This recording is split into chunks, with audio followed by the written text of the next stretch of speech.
In this video, we're going to be talking about another modification to the ideal Rankine cycle. So we'll start by just looking at what the ideal Rankine cycle is. So that's here on this first page. Right, so we have kind of a block diagram schematic here on the bottom, and the temperature entropy, the TS diagram here on the top. When we're thinking about this, we have really two areas where this TS diagram differs from what we would want in an ideal situation like Carnot. Here on the left side and here on the right side. Right, that's where we have a difference. Right, our Carnot TS diagram should be square. So these are the two areas where we're not square. So we'll focus here on the right-hand side.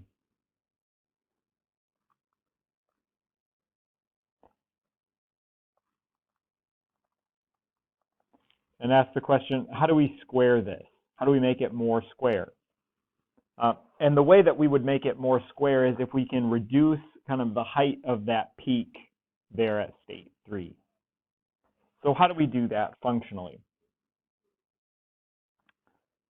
Let's go down to the second page and we'll draw it out and draw a block diagram. So I guess we'll start here at the bottom, drawing our temperature entropy diagram. So we'll keep most of the things the same. So we'll say, we start fill something like this. We have our pump, so this is still, we'll call this 1.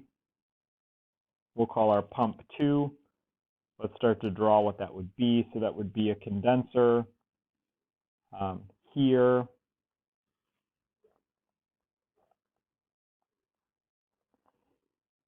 Going into, right, we called the condenser outlet 1. We have a condenser inlet. Let's wait to put a number on that. We have a pump.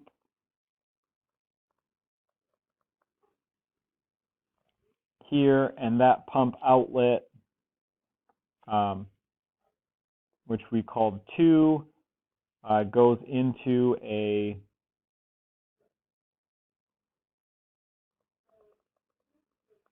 boiler like so.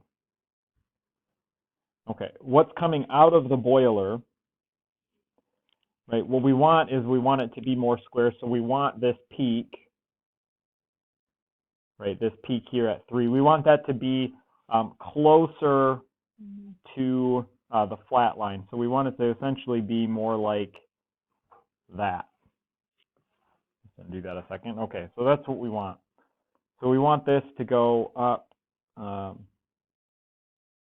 say to here.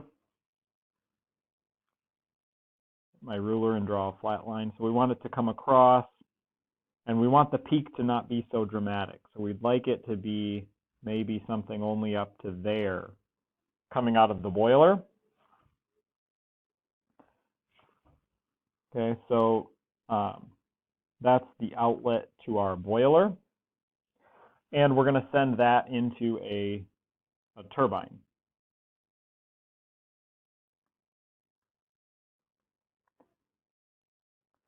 Okay, I'll label that, we'll call this actually T1, turbine 1. So turbine 1 is going to take this. We can't go all the way down to this horizontal line because we'd have a vapor-liquid mixture, which we can't design an efficient turbine with. So we'll come down and crash into the saturated vapor-liquid mixture. Okay, so I'm actually gonna redraw this a little bit. Sorry, bear with me. Because we're actually gonna be able to do even a little bit better than that. Okay, so we're gonna come up, say maybe to here, and we'll come down, so we'll call this 3, and we'll call this 4. So our turbine is gonna come out here at 4, and what we're going to do is pass it back through the boiler. So our turbine outlet here at 4 is going to go back into a boiler. Then it's going to come out and go through a second turbine, which we'll call turbine 2, and then into our condenser. So we have 4 coming out of the boiler. It's going to be back at our high temperature. It's going to be at lower pressure though. So what's going to happen from 3 to 4, we're going to lose some pressure, not all of it, some of our pressure and some of our temperature. We're going to reheat it, and then we're going to go back through a second turbine, T2, and come out there at 6.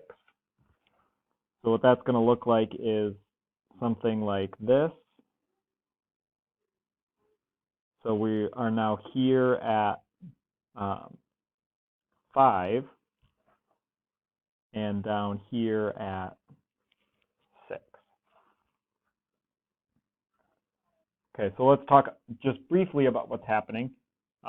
So if we were to go and solve one of these problems, we would solve it exactly the same as we've solved others. We'd solve, say, for example, let's imagine we started here at 1. We could go from 1 to 2, that would be an energy balance. Then from 2 to 3 would be an energy balance across the boiler. From 3 to 4, we would go across the turbine.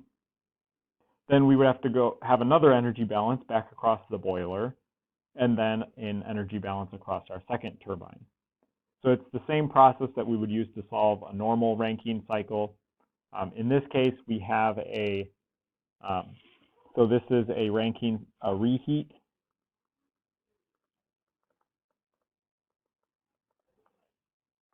A reheat cycle. And you can see why we call it a reheat cycle, because we are taking the outlet of the first turbine, we're reheating it and putting it into a second turbine. The benefit of this is it makes this TS diagram, so our second turbine makes our TS diagram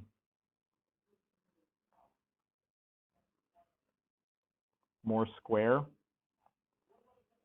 or more rectangular by essentially decreasing, the height of that little doohickey from getting our superheated steam that normally would be at 3. We're reducing the height of that. We now have 2 of them, but they're both smaller than what the original one was. So the net effect is that our TS diagram becomes more square. This is something that's used in real turbines or in real systems. In real steam plants, typically 2 or 3 stages. So this I showed with 2 different turbines. Typically, in a modern system, you're going to